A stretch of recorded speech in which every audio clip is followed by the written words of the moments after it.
The Columbia Basin investigative team is busy tonight trying to figure out how a well-known and well-liked Ephrata man ended up shot and killed. A neighbor heard a gun go off early this morning in the 100 block of E Street in Ephrata. She looked out her window and saw 35-year-old Sage Monroe walking to his front door. The neighbor called police and officers found his body in his living room. KXLY4's Tori Brunetti is live in our newsroom tonight. Tori, investigators say Monroe has no known enemies. Yeah, and not only does he not have any known enemies, he was a loved community member. He coached his son's football team, and he was a well-known and well-liked business owner. And these are all reasons why investigators are having a tough time finding a suspect. As far as we know, he was loved by everyone. 35-year-old Sage Monroe grew up in Ephrata. He started a business working with granite and tile. He was a father and a football coach.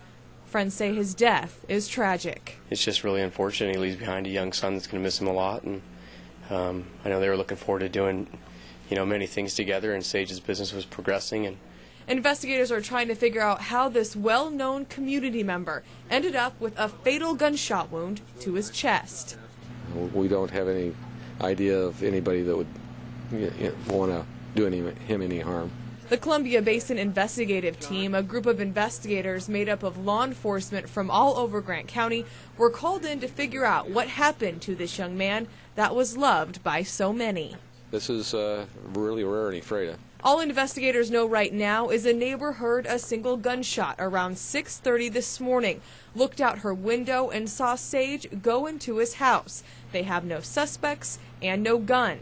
All they have is a small community in shock and a family in mourning. Sage was a very nice guy, a loving father, caring friend. He touched a lot of lives. And investigators say they should know more in the next couple of days. Sage Monroe's family members, several of them live on the same street that he lived on, the same street that is now a crime scene. In the newsroom, Tori Brunetti, KXLY4 HD News.